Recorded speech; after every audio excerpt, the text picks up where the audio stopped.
जी बंधुओं नमस्कार। आज लोकसभा चुनाव की 14वीं कड़ी में हम आपसे जिन बातों की चर्चा करने जा रहे हैं उससे पहले कुछ बातें कहना चाहते हैं। कई लोगों के ये सवाल ये प्रश्न मेरे सामने आए हैं कि आप जब बोलते हैं या कोई बात कह रहे हैं तो ऐसा प्रतिध्वनित होता है, ऐसा प्रतीत होता है कि आप सत्ता पक्ष या मोदी जी या भारतीय जनता पार्टी के प्रवक्ता या पक्षकार हो के बात कर रहे हैं। इस संबंध में कुछ चीज़ें मैं स्पष्ट कर देना चाहता हूँ। पहली बात तो ये कि जब आप किसी के पक्ष में बात कर रहे होते हैं, साइमल्टेनियसली ठीक उसी समय आप किसी के विपक्ष में भी बात कर रहे होते हैं, भले आप वह प्रस्तुत करें या न करें। दूसरी चीज़ ये कि जब आप किसी के विपक्ष में बात कर रहे होते हैं तो इसका मतलब है कि आप किसी के पक्ष में भी बात कर रहे हैं, क्योंकि बात करने या कार्य व्यवहार करना यह रेफरेंशियल होता है, संदर्भगत होता है। किसी के संदर्भ में आप कोई बात कहते हैं। जैसे कोई काला है इसलिए क्योंकि कोई सफ़ेद है, कोई गोरा है इसलिए कि कोई काला है, कोई अच्छा है क्योंकि कोई बुरा है, उत्तर दिशा है इसलिए क्योंकि दक्षिण दिशा है, पूरब दिशा है इसलिए पश्चिम दिशा है, सूरज पूरब में उगता है इसलिए पश्चिम में नहीं उगता है।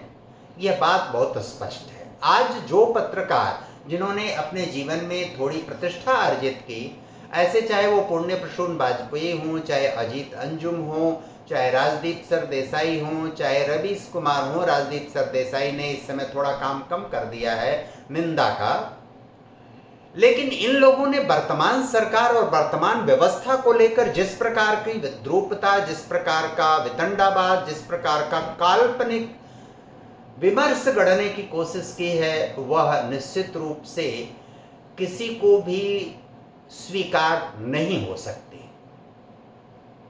और इसलिए नहीं हो सकती, जब आप तुलना करेंगे तो पूर्व की सरकारों ने, पूर्व की व्यवस्था ने, पूर्व के किसी भी पार्टी की सरकार ने जितना काम किया है, निश्चित रूप से इस सरकार ने उससे अच्छा, उससे बेहतर, उससे सुंदर, उससे ज़्यादा काम किया है और कर रही है। अब तुलनात्मक रूप से भ्रष्टाचार को लेकर पीछे की सरकारों में से आज इस सरकार की बहुत ऊंची स्थिति है।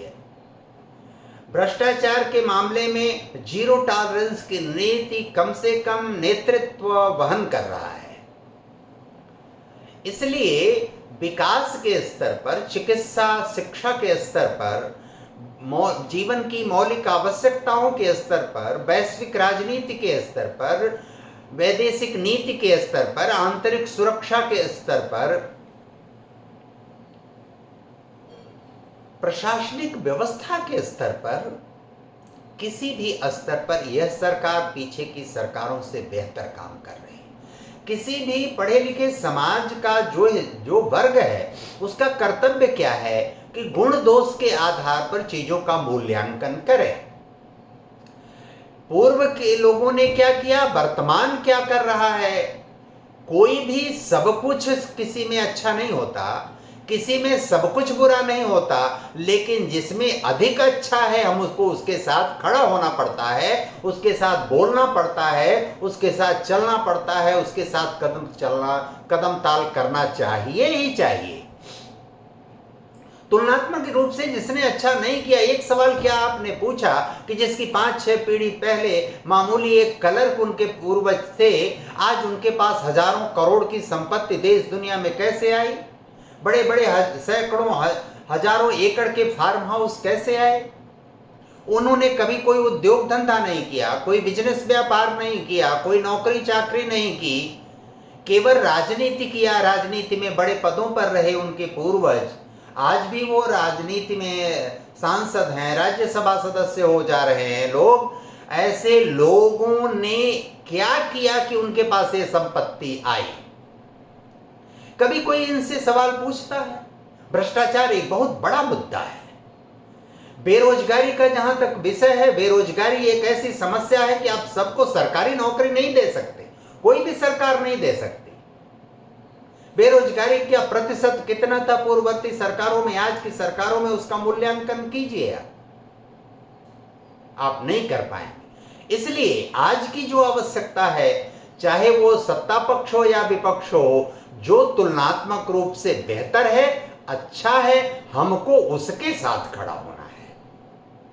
न कि हम किसी पूर्वाग्रह में, किसी भी प्रकार के पूर्वाग्रह में हम केवल मोदी जी की इस नाते निंदा करने लगे क्योंकि वो सत्ता में है, हम केवल इसलिए निंदा करने लगे कि वो एक निश्चित विचारधारा के हैं, हम केवल इसलिए निंदा करने लगे कि वो किसी गरीब परिवार के व्यक्ति हैं, हम केवल इसलिए उनकी निंदा करने लगे कि दुनिया में उनकी शोहरत, उनकी हैसियत, उनकी ताकत, उनकी प्रतिष्ठा सबसे ज्यादा है, हम इसलिए निंदा करने लगे कि जम्मू कश्मीर की समस्या को उन्होंने शांति सौहार्दपूर्वक हल कर दिया, हम इसलिए उनकी निंदा करने लगे क्योंकि उन्होंने राम जन्मभूमि जैसे विषय को एक तरह से समाप्त कर दिया। वो मुद्दा नहीं रह गया, आपसी लड़ाई झगड़े का मुद्दा नहीं रह गया। माननीय सर्वोच्च न्यायालय के निर्णय से वह अपने परिणति तक पहुंच गया। उस परिणति तक पहुंचने में भी अगर किसी को पीड़ा और दर्द और तकलीफ हो रही हो तो उसके लिए मैं या कोई भी क्या कर सकता है।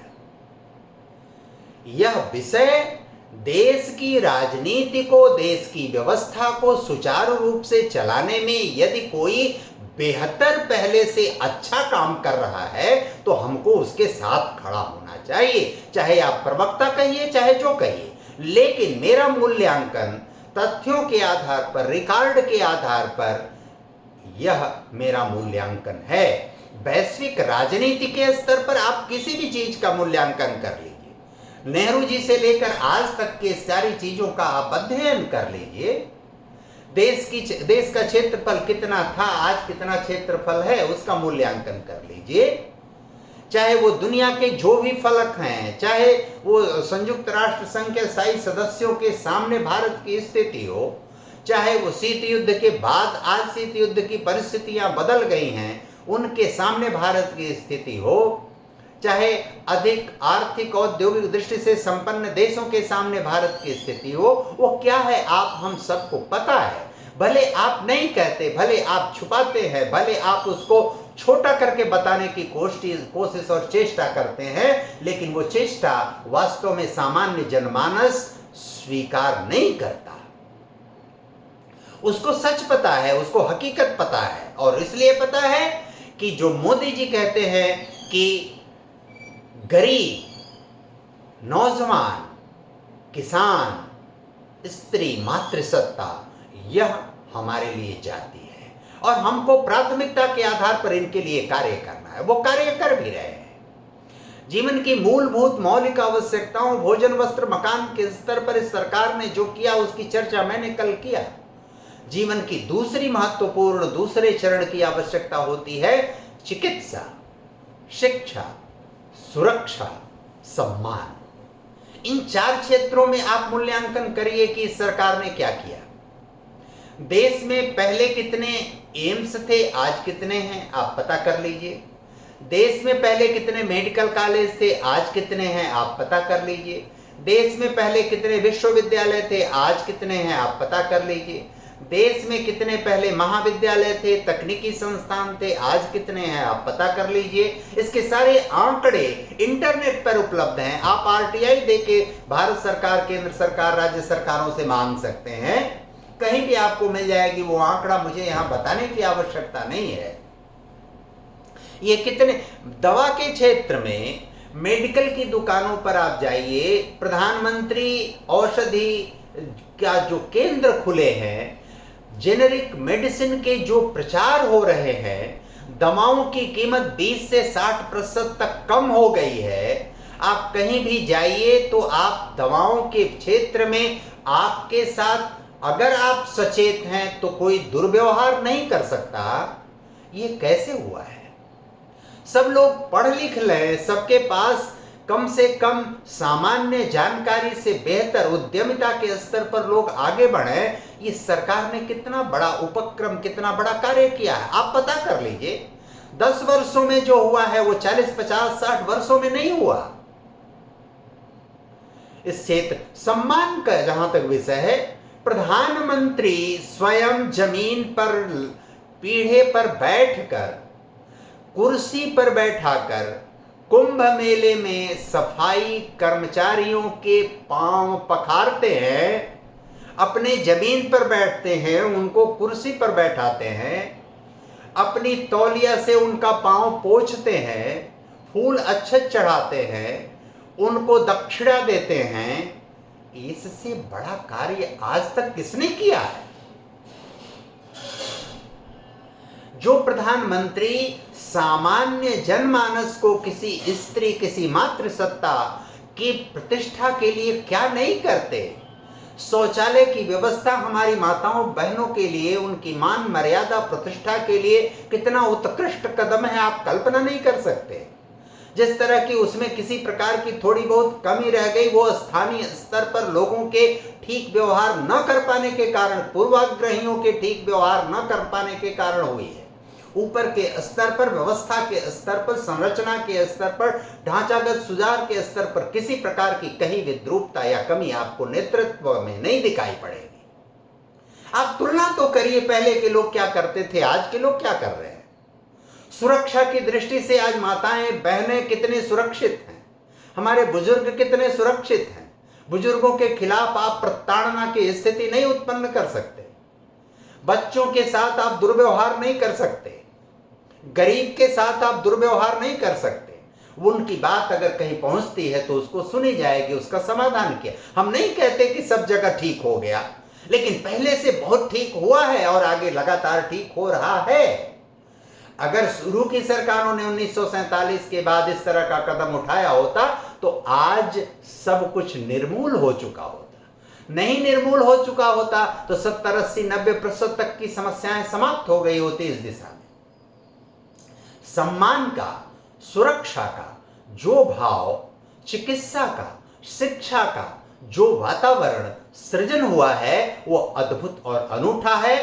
अगर आपको नहीं स्वीकार करना है तो आप, तुलसीदास जी ने जैसे कहा, मूदहु आंख कतहु कछु नाहि। आंख बंद कर लीजिए, बंद आंखों से आपको कुछ नहीं दिखाई पड़ेगा, और जानबूझकर आप आंख पर पट्टी अगर बांध लेंगे तो और भी नहीं दिखाई पड़ेगा। लेकिन जीवन की मौलिक आवश्यकताओं, भोजन, वस्त्र, मकान, ऊपर की आवश्यकताओं, चिकित्सा, शिक्षा, सुरक्षा और सम्मान, देश का नागरिक आज कितना सुरक्षित है, आतंकवाद कितना कम हुआ है, नक्सलवाद की समस्या, हिंसक वारदातें कितनी घटी हैं पहले की तुलना में। आज मूल्यांकन कर लीजिए, आंकड़े उठाकर देख लीजिए। मणिपुर के विषय में, उसकी घटना के विषय में कल परसों मैं आपसे बात करूंगा। लेकिन आज जो इस देश के नेतृत्व ने देश के इसलिए देश के लोगों के साथ किया है वो अद्भुत और अनूठा है। इस बात को स्वीकार, ये मैं किसी प्रवक्ता होने के नाते या किसी का पक्षकार होने के नाते नहीं कह रहा हूं। यह मैं बिना पूर्वाग्रह के, तथ्य और रिकॉर्ड के आधार पर, सूचनाओं के आधार पर, बदली परिस्थितियों के आधार पर, समाज जीवन में लोगों के, एक गरीब खेतिहर मजदूर से लेकर किसान तक से लेकर सड़क पर काम करने वाले लोगों की बातों के आधार पर यह बात मैं कह रहा हूं। उनके अंदर किस तरह की भावना है, इसलिए किसी भी तरह का पूर्वाग्रह पाले बगैर व्यक्ति की आवश्यकताओं, लोक जीवन की आवश्यकताओं, मूलभूत आवश्यकताओं, व्यक्ति की द्वितीयक आवश्यकताओं के विषय में आप सोचिए, विचार करिए कि मूलभूत आवश्यकताओं, भोजन, वस्त्र, मकान के क्षेत्र में इस सरकार ने पहले की तुलना में कितना उत्कृष्ट कार्य किया। जीवन की द्वितीयक आवश्यकताओं, चिकित्सा, शिक्षा, सम्मान और सुरक्षा के क्षेत्र में कितना उत्कृष्ट कार्य किया। इसकी जब तह में जाएंगे, डिटेल में जाएंगे, पूर्वाग्रह को त्याग देंगे, मलिनता, कलुषता, ईर्ष्या, द्वेष, जलन को त्याग देंगे किसी विचारधारा और किसी व्यक्ति के संदर्भ में, तो आपको सच का पता चलेगा। और सच का जो पता चलेगा तो उसके अनुसार आपको व्यवहार करना आपका नैतिक धर्म और कर्तव्य बनता है। इतना निवेदन आज की 14वीं कड़ी में करता हूं। कल परसों हम ऐसे ही क्रम में पुनः मिलेंगे। धन्यवाद, नमस्कार।